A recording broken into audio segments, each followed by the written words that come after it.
Electrochemistry chapter हमारा चल रहा था, उसमें हमने ये देख लिया था कि दो हाफ सेल को ऐड करने से जब हाफ सेल आएगा तब उसका सेल पोटेंशियल कैसे निकालते हैं, और अगर फुल सेल आएगा तब कैसे निकालते हैं। अगर दो हाफ सेल से हाफ सेल आता है तो ई सेल बराबर था N1E1 plus N2E2 divided by net electron का ट्रांसफर। और जब फुल सेल आएगा तो हम सिंपली LHS और RHS के पोटेंशियल को ऐड कर दिए थे, LHS के ऑक्सीडेशन वाले को, RHS के रिडक्शन वाले को। ठीक है। इसके अलावा हमने ये देखा था कि अगर हमारा रिएक्शन स्पॉन्टेनियस है तो उसका सेल पोटेंशियल पक्के से पॉजिटिव होगा।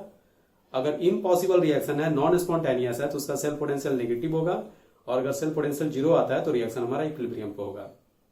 आज हम क्या देखने जा रहे हैं कि अगर ई नॉट सेल दिया हुआ है तो उससे ई सेल कैसे निकलेगा, यानी कि स्टैंडर्ड स्टेट का दिया हुआ है और किसी दूसरे कंसेंट्रेशन का अगर तुमसे पूछेगा तो तुम कैसे निकालोगे। तो ई नॉट सेल और ई सेल में जो रिलेशन आता है उस रिलेशन वाले इक्वेशन को हम बोलते हैं नस्ट इक्वेशन। तो बढ़ते हैं आगे, हेडिंग दे दो नस्ट इक्वेशन। और सपोज करो हम एक रिएक्शन ले रहे हैं A plus B is equal to C plus D. सारा का सारा गैसियस फेस में है। तो बच्चों अगर हम इस रिएक्शन का थर्मोडायनेमिक्स से डेल्टा जी का इक्वेशन लिखे, थर्मोडायनेमिक्स में और केमिकल इक्विलिब्रियम में दोनों में ये डेल्टा जी का फॉर्मूला हमने पढ़ा था कि डेल्टा जी बराबर होता है delta G not plus RT-ln QP। RT-ln QP, ठीक है। क्यू रिएक्शन कोसेंट, इक्विलिब्रियम की बात नहीं हो रही है। जिस समय का सेल पोटेंशियल चाहे डेल्टा जी पूछेगा उस समय का QP हम लिखेंगे। QP कैसे लिखते थे, तो जैसे KP का एक्सप्रेशन आता है वैसे QP का एक्सप्रेशन आता है। अंतर बस इतना है कि KP में जो भी डेटा होता है वो सारा इक्विलिब्रियम का होता है और QP में जो भी डेटा होता है वो किसी भी टाइम का हो सकता है। तो बेसिकली हम लोग यहाँ पे QP नहीं लिखते हैं इलेक्ट्रोकेमिस्ट्री में, बल्कि QPC लिखते हैं। QPC का मतलब ये हुआ कि जो गैस होगा उसका पार्शियल प्रेशर लिखेंगे और अगर कोई एक्वस रहा तो उसका हम कंसेंट्रेशन लिखेंगे। ठीक है। सपोज करो कि यहाँ पे ई सॉलिड है, चाहे लिक्विड है, प्योर लिक्विड, तो प्योर सॉलिड चाहे प्योर लिक्विड का हम एक्टिव मास 1 लेते हैं, है ना। कांस्टेंट होता है जिसको हम यूनिटी में कन्वर्ट कर लेते हैं। तो चलो यहाँ पे वैल्यू पुट करते हैं तो देखा जाए तो एक्सप्रेशन क्या आएगा, डेल्टा जी बराबर delta G not plus RT-ln। लिखो इसको, गैस है तो आएगा ये पार्शियल प्रेशर ऑफ C का power C, partial pressure of D का पावर D, ये तो 1 हो जाएगा, divided by partial pressure of A का power A, partial pressure of B का पावर B। और ये इक्विलिब्रियम का नहीं है, जिस समय का हमें अमाउंट दिया हुआ है उस समय का ये पार्शियल प्रेशर है। ठीक है, पहली बात। दूसरी बात, अगर एक्वस दिया रहा था तो हम कंसेंट्रेशन लिखते हैं, सारा का सारा गैस है तो हमने पार्शियल प्रेशर इस्तेमाल किया। अब देखो बच्चों, लास्ट क्लास में डेल्टा जी बराबर तुम सीखे थे कि डेल्टा जी बराबर होता है minus NF E cell. Delta G naught क्या हो जाएगा, minus NF E naught cell plus RT-ln PC का पावर C, PD का पावर D, PA का पावर A और PB का पावर B। अगर तुम माइनस NF को RHS में भेजते हो, अगर तुम RHS में माइनस NF को भेजते हो तो ये आ जाएगा ई सेल बराबर E naught cell minus RT by NF ln। हम इसे फिर से QPC लिख दे रहे हैं, ये बस समझाने के लिए लिखे थे कि इस तरीके से लिखा जाता है। जब भी सवाल आएगा तो तुम इस तरीके से QPC का एक्सप्रेशन इस तरह से लिख देना। ठीक है। तो यही जो हमारा इक्वेशन है इसी को हम बोलते हैं नस्ट इक्वेशन। यही हमारा नस्ट इक्वेशन हुआ। लेकिन अगर हम इस इक्वेशन में R का वैल्यू SI में 8.314 जूल पर केल्विन पर मोल, टेम्परेचर केल्विन में, और 1 फैराड का SI यूनिट में वैल्यू था 96,500 कूलम, पिछले क्लास में हमने निकाला था। अगर हम यहाँ पे सारा वैल्यू पुट कर देते हैं, टेम्परेचर के जगह पे 25 डिग्री सी, हम 25 डिग्री सी पे लिखेंगे इक्वेशन को, यानी टेम्परेचर लेंगे 298 केल्विन। तो अगर हम ये सारा वैल्यू पुट कर दें, R बराबर 8.314 जूल पर केल्विन पर मोल, टेम्परेचर ले लें हम 25 डिग्री सी यानी कि 298 केल्विन, और जो फैराड है F उसके जगह पे लिख दे SI यूनिट 96,500 कूलम। तो ई सेल बराबर आ जाता है ई नॉट सेल माइनस, सारा वैल्यू पुट करोगे और ln को जब लॉग में बदलोगे तो 2.303 का फैक्टर आ जाएगा। तो जैसे ही तुम यहाँ पे 2.303 रखोगे और वो सारा वैल्यू पुट करोगे तो हम रिजल्ट देखते हैं कि आता है 0.0591 divided by n log QPC। ये हमारा फॉर्मूला आता है न्यूमेरिकल के हिसाब से, ये इंपॉर्टेंट है। हम लोग न्यूमेरिकल में ये फॉर्मूला इस्तेमाल करेंगे। जहां पे n क्या है, तो n हमारे रेडॉक्स रिएक्शन में इलेक्ट्रॉन का ट्रांसफर है। जितने इलेक्ट्रॉन का ट्रांसफर होगा उसी के हिसाब से यहाँ पे n आएगा। और QPC जो रिएक्शन दिया हुआ है उसी का रिएक्शन क्वोशेंट का एक्सप्रेशन होगा। अगर गैस है तो पार्शियल प्रेशर, अगर एक्वस है तो कंसेंट्रेशन, और प्योर सॉलिड चाहे प्योर लिक्विड है तो उसका हम एक्टिव मास 1 के बराबर लेंगे। ठीक है बच्चों, तो यहां से हमारा ई सेल जो है, सेल ईएमएफ जो है वो हमारा वोल्ट में आ जाएगा। ठीक है, तो इतना पहले नोट करो। तो हमारा इक्वेशन आ गया बच्चों, ई सेल बराबर E naught cell minus 0.0591 divided by n, जहां पे एन इलेक्ट्रॉन ट्रांसफर है, लॉग यूपीसी। ठीक है, अब तुम इस एक्सप्रेशन को फुल सेल रिएक्शन में भी इस्तेमाल कर सकते हो, हाफ सेल रिएक्शन में भी इस्तेमाल कर सकते हो। एग्जाम में बहुत बार 0.0591 के जगह पे 0.06 इस्तेमाल करने को बोलेगा, तो तुम 0.06 से करोगे, कैलकुलेशन तुम्हारा आसान हो जाएगा। फॉर एग्जाम्पल, हम एक एग्जाम्पल ले रहे हैं, उसमें तुमको दिखाते हैं कि कैसे हम हाफ सेल में भी इस्तेमाल कर सकते हैं, फुल सेल में भी इस्तेमाल कर सकते हैं। ठीक है, तो एग्जांपल हम ले रहे हैं। सपोज करो सेल रिप्रेजेंटेशन दिया हुआ है, एलएचएस में ऑक्सीडेशन हो रहा है जिंक का, और आरएचएस में सिल्वर का रिडक्शन हो रहा है एजी प्लस से एजी। ये हमारा सेल रिप्रेजेंटेशन है। तो अगर तुम ई सेल बराबर लिखते हो, ई सेल बराबर, तो लास्ट क्लास से क्या बताए थे कि सीधे एलएचएस प्लस आरएचएस कर दो, एलएचएस में ऑक्सीडेशन, आरएचएस में रिडक्शन। तो ये हो जाएगा ई Zn से Zn2 प्लस प्लस ई एजी प्लस से एजी, ऐसा। और यहां पे सीधे सीधे नष्ट इक्वेशन लगा दो, दोनों पे अलग अलग। तो अगर हम इस पहले वाले पे नष्ट इक्वेशन लगाएं तो यहां पे रिएक्शन क्या हो रहा है, Zn जा रहा है Zn2 प्लस में, Zn जा रहा है Zn2 प्लस में। अगर साइड में इस रिएक्शन को हम लिख लें, अभी लिखने की जरूरत है, बाद में तुम लोग इसको दिमाग में कर लोगे। Zn जा रहा है Zn2 प्लस में, तो Zn सॉलिड चला गया Zn2 प्लस में और 2 इलेक्ट्रॉन यहां रिलीज करेगा। तो इस वाले पे नष्ट इक्वेशन लगाते हैं। तो नष्ट इक्वेशन ये रहा, क्या लिखेंगे हम इसको, ई Zn से Zn2 प्लस, इसे लिखेंगे E naught Zn Zn2 plus minus 0.0591 divided by electron transfer. तो जब जिंक 2 प्लस में गया तो 2 इलेक्ट्रॉन का ट्रांसफर हुआ, डायरेक्ट भी दिख रहा है 0 से 2 प्लस, तो 2 इलेक्ट्रॉन का ट्रांसफर, और वहां भी हमें दिख रहा है कि 2 इलेक्ट्रॉन का ट्रांसफर हुआ है। तो 2 से डिवाइड कर दिया हमने, लॉग। अब इस रिएक्शन का QPC जब लिखोगे, यानी इस रिएक्शन का QPC लिखोगे, तो जो आयन है हमारा वो तो एक्वस फेज में है, तो हम लिखेंगे प्रोडक्ट बाय रिएक्टेंट। इलेक्ट्रॉन को तो लिखना नहीं है, तो प्रोडक्ट में आया Zn2 प्लस और रिएक्टेंट में जिंक सॉलिड है, तो इसे लिखने का कोई मतलब नहीं है, इसका 1 हो जाएगा। तो यहां पे हम लिखेंगे कंसेंट्रेशन ऑफ Zn2 प्लस। ये हो गया एलएचएस पे हमने नष्ट इक्वेशन लगा लिया प्लस। अब यही काम हम करेंगे आरएचएस पे, ई एजी प्लस से एजी। अगर इस पे करोगे तो तुम लिखोगे ई नॉट एजी प्लस से एजी माइनस 0.0591 अपॉन, तो एजी प्लस जा रहा है एजी में, तो 1 इलेक्ट्रॉन का ट्रांसफर, प्लस 1 से 0, तो हम यहां पे लिखेंगे 1 लॉग एजी प्लस गया एजी में, यानी प्रोडक्ट में एजी सॉलिड और रिएक्टेंट में एजी प्लस एक्वस, तो यहां आ जाएगा 1 upon concentration of AG plus. तो देखिए बिना रिएक्शन लिखे हुए भी हम इसको लिख सकते हैं। अगर दिक्कत हो तो रिएक्शन लिख के करना। रिएक्शन, हाफ सेल का रिएक्शन एजी प्लस एक्वस से जा रहा है एजी सॉलिड में, प्लस इधर है तो 1 इलेक्ट्रॉन का ट्रांसफर, देख लो मिला दो, 1 इलेक्ट्रॉन का ट्रांसफर, तो हमने नीचे में 1 लिखा, प्रोडक्ट में एजी सॉलिड है तो ऊपर में 1 आया और नीचे में एजी प्लस आया। ठीक है, अगर तुम्हें ई नॉट दिया रहा, ये भी ई नॉट दिया रहा, चाहे दोनों को ऐड करके नेट स्टैंडर्ड सेल ईएमएफ दिया रहा, और तुम्हें कंसेंट्रेशन दिया रहा Zn2 प्लस का और एजी प्लस का, तो तुम सेल ईएमएफ आराम से निकाल लोगे। तो ये तुम हाफ सेल में इसको करना सीखे। अब इसी को हम कर रहे हैं लेकिन फुल सेल में, और फुल सेल में पूरे का एक साथ हम लिखना सीखेंगे। फुल सेल रिएक्शन लिख के उस पर नष्ट इक्वेशन लगाएंगे। तो फुल सेल रिएक्शन पहले लिखो, तो हो क्या रहा है यहाँ पे, Zn जा रहा है Zn2 प्लस में। तो देखो बच्चों, है ना, अच्छी बात यह है कि हमने रिएक्शन पहले ही लिख लिया था, तो और हमारा यहीं से शुरू हो जाएगा। अगर फुल सेल में करना है तो तुमको अगर डायरेक्ट नेट रिएक्शन लिखना आता है तो लिख दो, अगर नहीं लिखना आता तो हाफ सेल का लिख के उसको ऐड करोगे। तो हाफ सेल लिख दिया हमने, तो एलएचएस में जिंक जा रहा था Zn2 प्लस में, तो उसे हमने लिख दिया, जिंक गया Zn2 प्लस में 2 electron.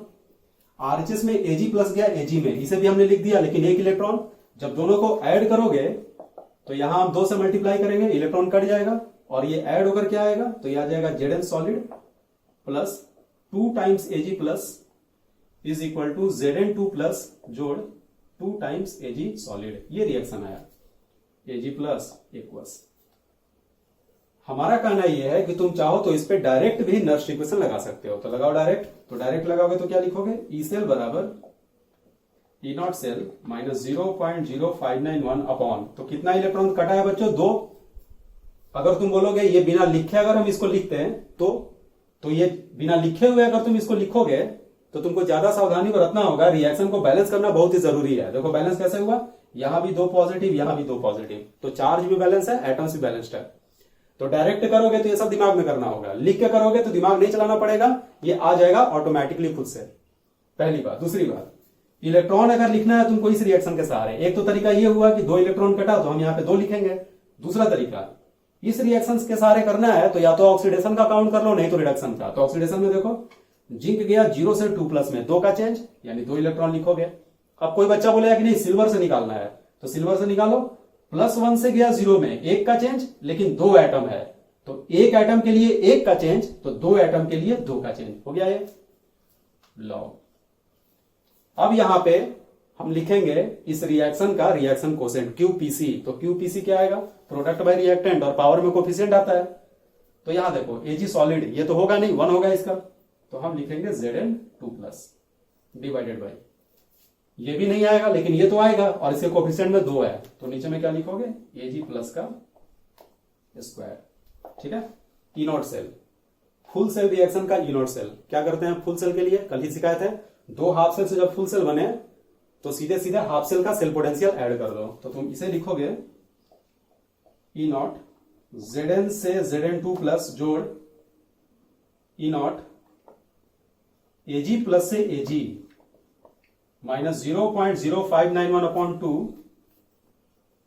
Log Zn2 plus divided by Ag plus का स्क्वायर। ये आ गया। अब यहां से भी अगर तुम्हें दिया रहेगा ई नॉट सेल, जैसे यहां पे भी हमें जरूरत थी, देखो ये दोनों सेम चीज आ गया, यही ऐड हुआ है।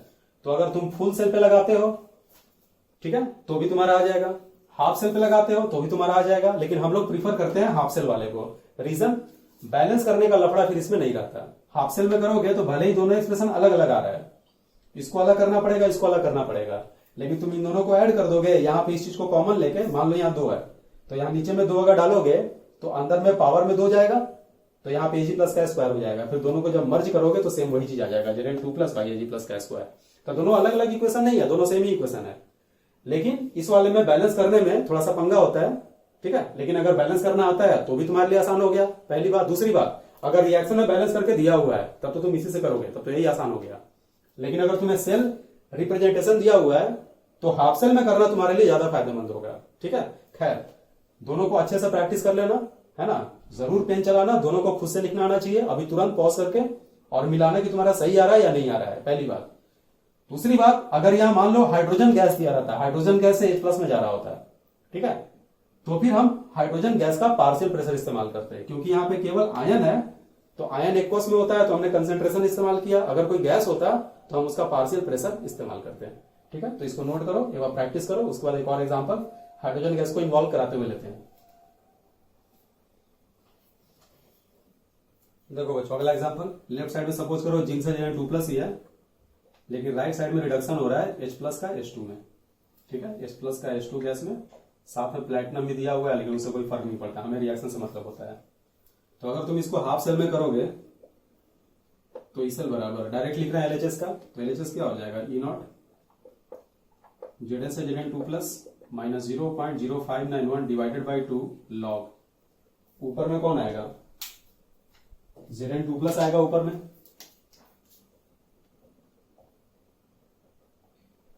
नीचे में सॉलिड आएगा तो उसे लिखेंगे नहीं, 1 हो जाएगा वो प्लस।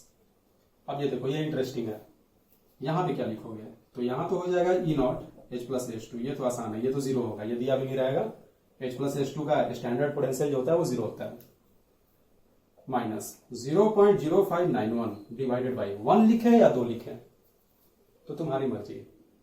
अगर तुम इसको बैलेंस करते समय H+ का कोफिशिएंट 1 रखते हो तो तुम 1 लिखोगे, अगर 2 रखते हो तो 2 लिखोगे। बताते हैं कैसे। चलो रिएक्शन नीचे लिख रहे हैं।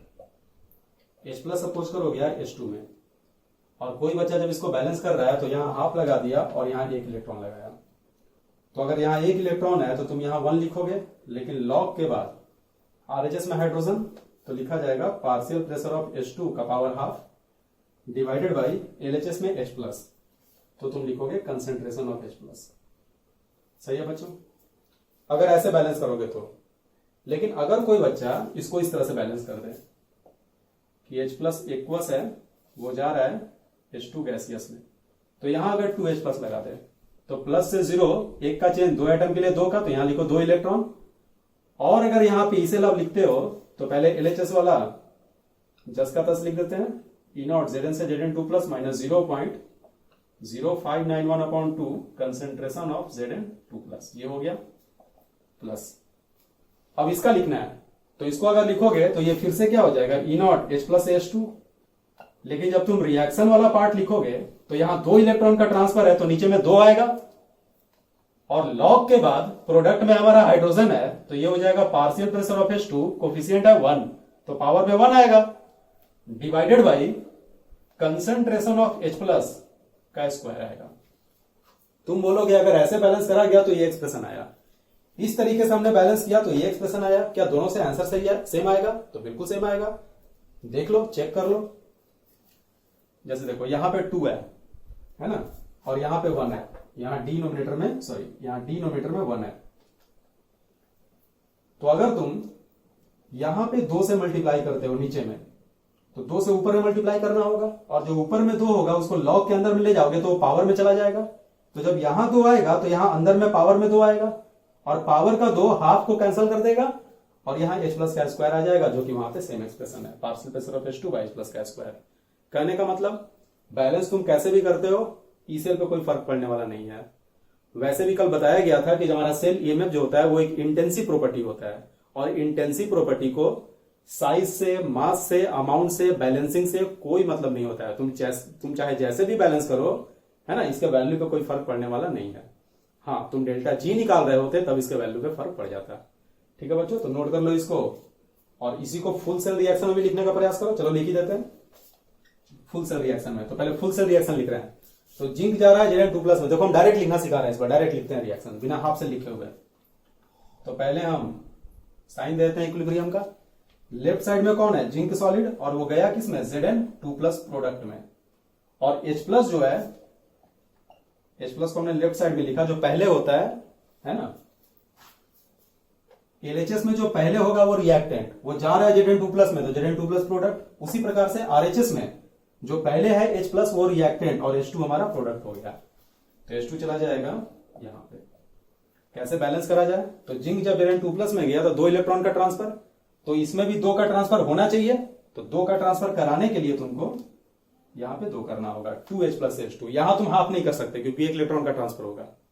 अगर यहां हाफ करके इसको 1 ही छोड़ दोगे तो चार्ज बैलेंस नहीं होगा। चार्ज बैलेंस करने के लिए यहां 2 से मल्टीप्लाई करना होगा, 2 पॉजिटिव हो गया, यहां भी 2 पॉजिटिव, और इलेक्ट्रॉन 2 का ही ट्रांसफर हो रहा है।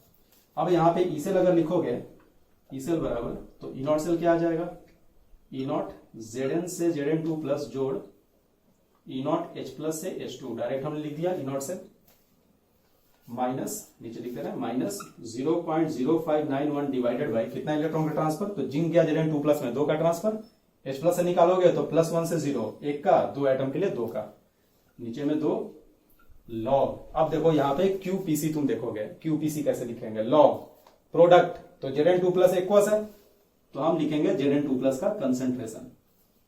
हाइड्रोजन गैस है तो हम लिखेंगे partial pressure of hydrogen divided by Zn solid है, प्योर सॉलिड, तो इसका एक्टिव मास 1, और H प्लस का कोफिशिएंट 2 है, तो हम लिखेंगे कंसेंट्रेशन ऑफ H प्लस का पावर 2।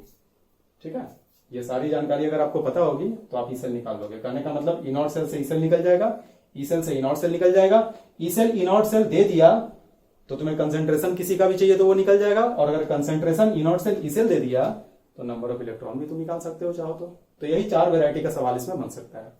ठीक है, नोट करो इसको, इसके बाद हम लोग न्यूमेरिकल देखते हैं।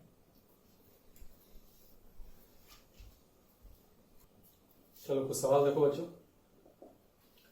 फर्स्ट में कह रहा है ईएमएफ डैनियल सेल का, डैनियल सेल देखा था हमने पिछले क्लास में, जब कंसेंट्रेशन ZnSO4 और CSO4 का दिया हुआ है तो डैनियल सेल में हुआ क्या था, नीचे दे रखा है स्टैंडर्ड पोटेंशियल सेल का 1.1 वोल्ट है, इसलिए हम डैनियल सेल वाले रिएक्शन को एटलीस्ट याद करने के लिए बोले थे, क्योंकि डैनियल सेल अंडरस्टूड रहता है कि जिंक का ऑक्सीडेशन होगा, Cu2+ का रिडक्शन होगा।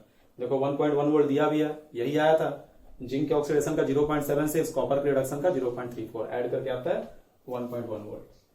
तो सेल कौन सा था, Zn गया Zn2+ में और Cu2+ चला गया था Cu में। अगर इसका रिएक्शन लिखोगे तो Zn plus Cu2+ is equal to Cu plus Zn2+। Zn जा रहा है Zn2+ में, Cu2+ जा रहा है Cu में।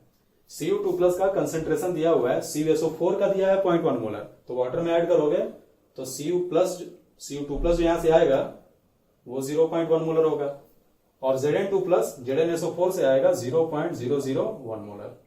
तो क्योंकि दोनों का दे रखा है, रिएक्शन हम लोग को लिखना आता है, तो फुल सेल का नर्स इक्वेशन लिखना आसान होगा।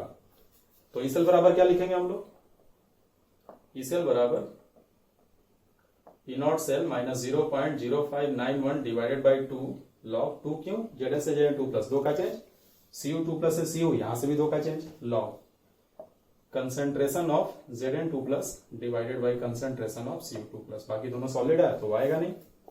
ई नॉट सेल दे रखा है 1.1 volt minus 0.0591 upon 2 log Zn2+, कितना लिखेंगे 0.001 डिवाइडेड बाई Cu2+, 0.1। अब यहां से इसमें कोई दम नहीं रहा, अब ये सॉल्व हो जाएगा बाई 2 लॉग, अब यहां से देखो 0.1 से अगर 10 ऊपर ले जाओगे तो ये हो जाएगा 0.01, 0.01 का मतलब हो गया 1/100, 1/100 को अगर तुम लिखोगे 100 तो आगे में प्लस हो जाएगा, माइनस आगे आ जाएगा, 1.1 प्लस 0.059 अपॉन 2 लॉग 100, 10 का स्क्वायर, 2 आगे आ जाएगा, लॉग 100 का वैल्यू 2 होता है, 2 से 2 कट गया, तो ये रिजल्ट आ गया 1.1591 वोल्ट। ठीक है बच्चों, नोट कर लो। नेक्स्ट देखते हैं, देखो सेल रिप्रेजेंटेशन दिया हुआ है और यहां वैलेंसी Mn+ दिया हुआ है, M का वैलेंसी N है, और लास्ट में बोल रहा है कि वैलेंसी मेटल का बताइए अगर स्टैंडर्ड ऑक्सीडेशन पोटेंशियल मेटल का स्टैंडर्ड वाला यानी E नॉट मेटल के ऑक्सीडेशन का 0.76 वोल्ट है, तो डायरेक्ट लिख दो ई सेल बराबर, दोनों को अलग अलग लिख लो क्योंकि है ना, यहाँ पे N निकालना है इस वाले साइड में, तो अलग अलग निकालना भी आसान हो जाएगा। तो अगर हम LHS का लिखे तो क्या आएगा, ई नॉट M से Mn+ minus 0.0591 upon N। M जो है वो 0 में था, 0 से N में गया, तो N इलेक्ट्रॉन का ट्रांसफर हुआ, तो यहां हमने N लिख दिया सीधे। अगर रिएक्शन लिख के करना चाहो तो M जब हमारा जाएगा Mn+ में, तो यहां पे N इलेक्ट्रॉन आ जाएगा। तो ये चीज तो तुम दिमाग में भी कर सकते हो, अगर N इलेक्ट्रॉन आया तो हमने डिवीजन में N लिखा, और यहां पे हो जाएगा log concentration of Mn+ plus RHS, H+H2 में जा रहा है, तो देखो H+ का कंसेंट्रेशन 1 मोलर, H2 का 1 atm, तो ये तो स्टैंडर्ड हो गया ना, तो तुम इसको सीधे भी 0 लिख सकते हो। अगर तुम एक्सप्रेशन लिख के करोगे तो भी 0 आएगा, लेकिन जैसे ही तुमको दिख जाए स्टैंडर्ड, तो H+ से H2 का स्टैंडर्ड EMF 0 होता है, तो हम सीधे 0 लिख देंगे। अगर कोई दूसरा सेट रहा, दूसरा हाफ सेल रहा, और वो भी 1 मोलर वगैरह दिया रहे, सारा का सारा स्टैंडर्ड दिया रहे, तो उसका जो स्टैंडर्ड रिडक्शन पोटेंशियल होता होगा तुम उसको लिखोगे। H+H2 का 0 होता है, तो हम चाहे तो यहाँ पे डायरेक्ट 0 लिख के ब्रैकेट बंद कर देंगे, लेकिन पहली बार है तो ठीक है, डिटेल में लिख के दिखाते हैं। तो ये हो जाएगा E not H+H2 minus 0.0591 by 2 क्यों, अभी हमने दिखाया था कि इसका रिएक्शन सपोज करो हम ऐसे लिख रहे हैं, 2 H+ से H2 और यहाँ पे 2 इलेक्ट्रॉन। अगर इस तरह से इस रिएक्शन को लिखोगे इस हाफ सेल को, तब तुम्हें यहाँ पे 2 लिखना पड़ेगा, लॉग के बाद partial pressure of H2 divided by concentration of H+ का स्क्वायर हो जाएगा। ठीक है बच्चों, ये हो गया E नॉट H+ से H2, ये क्या होता है 0, पार्शियल प्रेशर हाइड्रोजन का 1 है और H+ भी 1 है, तो 1/1 1 ही रहेगा, और log 1 का वैल्यू 0 होता है, तो ये टर्म ही हमारा 0 हो गया, तो ऐसे भी ये पूरा 0 आ गया। ठीक है, अब यहां से हम लिख रहे हैं फिर से ई सेल बराबर, तो ई सेल कितना दिया हुआ है, देखो तो ई सेल दिया हुआ है 0.81 वोल्ट, तो क्यों ना हम इसका वैल्यू पुट कर दें, 0.81 इज इक्वल टू, अब मेटल का यहां पे ऑक्सीडेशन हो रहा है और इस ऑक्सीडेशन का स्टैंडर्ड पोटेंशियल जो है वो दे रखा है 0.76, SOP standard oxidation potential metal का 0.76 वैल्यू पुट कर दो 0.76 minus 0.0591 divided by n log concentration M N plus का, तो एम एन प्लस का है उसका कंसेंट्रेशन दिया होगा, एम एन प्लस का दिया है 0.02, यहां हमने लिख दिया 0.02। अब यहां से आप चाहो तो सॉल्व करके आंसर निकाल सकते हो। ठीक है, लिख देते हैं वैल्यू। ये जब लेफ्ट साइड में जाएगा तो ये आ जाएगा 0.05 इज इक्वल टू, ये देखो बच्चों क्या हो रहा है 0.02 यानी 2/100, 2/100, 2/100 का मतलब 1/50, तो तुम इसको log 50 लिख सकते हो, माइनस 0.0591 अपॉन एन लॉग, ये हो गया 2/100 यानी 1/50, 50 ऊपर गया log 50, तो ये हो जाएगा प्लस में, नीचे वाला ऊपर जाएगा रेसिप्रोकल होगा, 1/50 आ रहा है, 1/50 को 50 लिखोगे तो आएगा माइनस साइन, प्लस में कन्वर्ट हो जाएगा। ठीक है, क्यों? क्योंकि log 1/x बराबर होता है, log 1/x बराबर होता है माइनस log x, तो log 1/50 बराबर होगा माइनस log 50, तो पहले से एक माइनस था और एक माइनस इधर से आया तो प्लस हो गया। तो यहां से देखो n बराबर क्या आएगा, n बराबर 0.0591 log 50, log 50 क्या होता है, तो log 5 क्या होता है, तो log 5 होता है 0.699 चाहे 0.7 लगभग में, और ये 50 है। ठीक है, अगर 50 है, 2 अंक है, 2 डिजिट है, तो यहां पे आ जाएगा 1 पॉइंट, उससे एक कम कर देते हैं, 2 डिजिट है तो 1 पॉइंट, और पॉइंट के बाद है ना पहले डिजिट का जो लॉग होता है उसके बाद पहले डिजिट के बाद पॉइंट देकर उसका लॉग निकाल लो, तो 5 के बाद अगर पॉइंट दोगे तो 5.0 और 5 का लॉग हो जाएगा 699 डिवाइडेड बाई 0.05। ठीक है, अब इसको चाहो तो सॉल्व कर लो, पॉइंट से पॉइंट कैंसिल हो जाएगा, 5 से अगर डिवाइड करोगे इसको तो ये आ जाएगा 118 और यहां पे पॉइंट आ जाएगा इंटू 1.699, इसको तुम मल्टीप्लाई करोगे तो ये लगभग में 2 आ जाना चाहिए।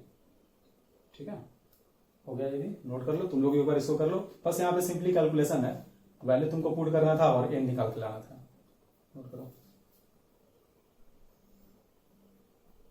अगला देखते हैं बच्चों, नेक्स्ट में कह रहा है कि ये जो सेल रिप्रेजेंटेशन है SN2 plus PB 2 plus PB दोनों का स्टैंडर्ड पोटेंशियल दिया हुआ है और बोल रहा है E निकालो और E0 निकालो, तो निकाला जाए। अगर E0 सेल निकालोगे तो बराबर आएगा E0 SN से SN2 plus plus E0 PB 2 plus से PB, डायरेक्ट ऐड कर दो, SN2 प्लस से SN दिया है, हमें ऑपोजिट चाहिए तो हम उसको उल्टा कर देंगे 0.14 कर देंगे, PB 2 प्लस से PB दिया हुआ है माइनस 0.13, यहां से सॉल्व करोगे 0.01 वोल्ट आ जाएगा, तो E0 सेल आ गया। अब इसे लिखते हैं, तो E सेल बराबर E0 सेल माइनस 0.0591 अपॉन 2 कर देंगे, क्योंकि SN से SN2 प्लस भी फुल सेल में कर रहे हैं इसको हम, देखो हम ये रिएक्शन 1 में कर रहे हैं। ठीक है, SN किस में गया, SN2 प्लस में, प्रोडक्ट में SN2 प्लस, और PB 2 प्लस जा रहा है PB में, तो इस रिएक्शन में 2 इलेक्ट्रॉन का ट्रांसफर हो रहा है, SN2 प्लस में गया, ऑलरेडी चार्ज भी बैलेंस है, एटम भी बैलेंस्ड है, तो SN2 प्लस में गया 2 का ट्रांसफर, यहां हमने लिख दिया 2 log SN2 plus by PB2 plus, तो SN2 प्लस कितना दिया हुआ है 1 मोलर, लिख दो यहां 1 डिवाइडेड बाई PB2 प्लस दिया है 10 टू द पावर माइनस 3, ये जब ऊपर जाएगा तो 10 टू द पावर प्लस 3 हो जाएगा और 3 आगे आ जाएगा, वैल्यू पुट करो। E0 सेल हमने निकाला था 0.01 volt minus 0.0591 divided by 2 into 3 आगे आ गया, ये पहले ऊपर गया तो प्लस 3 हो गया, फिर 3 आगे आया और log 10 का वैल्यू 1 हो गया, तो ये वैल्यू आया यहाँ पे। अब इसे अगर निकालोगे 0.01 वोल्ट तो ये देखो कितना आ रहा है, 2 से पहले डिवाइड कर दो, 2 से अगर डिवाइड चाहे 3 से पहले मल्टीप्लाई कर दो, तो 3 से मल्टीप्लाई करोगे तो आ जाएगा 0.1773 डिवाइडेड बाई 2, ये आएगा इज इक्वल टू 0.01 माइनस 0. अब ये क्या आएगा 0.886, 5 भी आएगा, लिखने की कोई जरूरत नहीं है, तो ये आ गया। और इसको अगर आप सॉल्व करोगे तो देखो ये टर्म बड़ा आ रहा है, ये छोटा आ रहा है, तो ये हो जाएगा माइनस 0.0786 वोल्ट, 785 लगभग में आ गया। ठीक, ये 2 पार्ट हो गया, ये 2 चीज पूछा हमसे हो गया। लास्ट वाला पार्ट इसका इंपॉर्टेंट है, लास्ट में कह रहा है कि इज सेल रिप्रेजेंटेशन करेक्ट, बोल रहा है कि जो सेल का रिप्रेजेंटेशन है क्या वो करेक्ट है?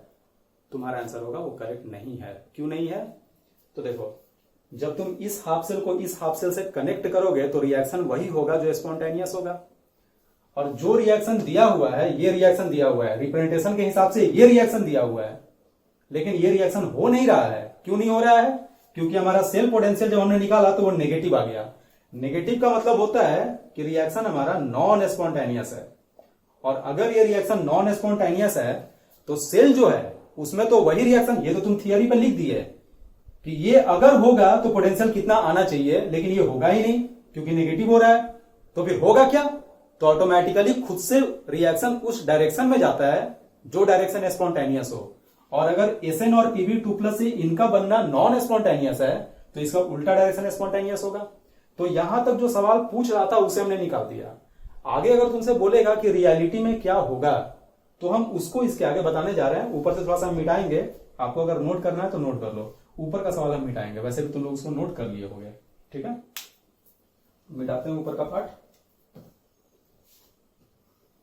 देखो बच्चों, तो वहां से पता चला कि ये रिएक्शन नहीं हो रहा है, इसका उल्टा हो रहा है, तो इसका उल्टा रिएक्शन लिख दो, रिएक्शन को उल्टा कर दो। Pb plus SN2+ is equal to आएगा SN जोड़ Pb2+, और इसका सेल पोटेंशियल अब आएगा वही पॉजिटिव हो जाएगा 0.0786 वोल्ट। ये रिएक्शन स्पॉन्टेनियस हुआ, रियलिटी में तुमको ये पोटेंशियल मिलेगा, और करेक्ट रिप्रेजेंटेशन क्या हो जाएगा? तो इस रिएक्शन का रिप्रेजेंटेशन करेक्ट होगा। तो ये कौन सा रिएक्शन है? पहले ऑक्सीडेशन लिखो। LHS में ऑक्सीडेशन होता है Pb सॉलिड से Pb2+, और RHS में हो जाएगा SN2+ से SN। कहने का मतलब रिएक्शन जिसको एनोड पे रखा था वास्तव में वो एनोड नहीं है, बल्कि लेड वाला जो पार्ट है वो एनोड है, और रिएक्शन जिसको कैथोड पे रखा था वो कैथोड नहीं है, बल्कि जो टीन वाला पार्ट है, SN वाला जो पार्ट है वो हमारे यहाँ पे कैथोड है। तो ऐसा सवाल थोड़ा इंटरेस्टिंग होता है। जब भी नेगेटिव आए, अगर एग्जाम में पूछेगा कि सेल पोटेंशियल बताओ रिप्रेजेंटेशन देके, तब तो जो आएगा तुम उसी को आंसर लिखोगे, जैसे हमारे यहाँ पे ये आंसर हुआ। लेकिन अगर बोलेगा कि ये सही है या गलत है, तुम्हारा आंसर होगा गलत है, क्योंकि नेगेटिव कभी आ नहीं सकता है। अगर बोलेगा इसको सही करके लिखो, तो तुम रिएक्शन को उल्टा करोगे और उसको रिप्रेजेंट करा दोगे। ये तुम्हारा करेक्ट रिप्रेजेंटेशन हो गया। आगे समझ में? नोट कर लो इसको। तो बच्चों, आज की क्लास हमारी यहीं पे समाप्त होती है। आज हमने नर्स्ट इक्वेशन का शुरुआत किया। अगले क्लास में हम नर्स्ट इक्वेशन को ही देखेंगे, लेकिन इक्विलिब्रियम पे देखेंगे। इक्विलिब्रियम पे आपको पता है थर्मोडायनेमिक्स से कि डेल्टा जी 0 होता है, और अगर डेल्टा जी 0 है तो इसेल भी हमारा 0 हो जाएगा। तो हमारा नर्स्ट इक्वेशन वही रहेगा, बस इसेल को 0 कर देंगे और जो बाकी बचेगा उसमें रिलेशन आ जाएगा। ठीक है, तो मिलते हैं अगले क्लास में।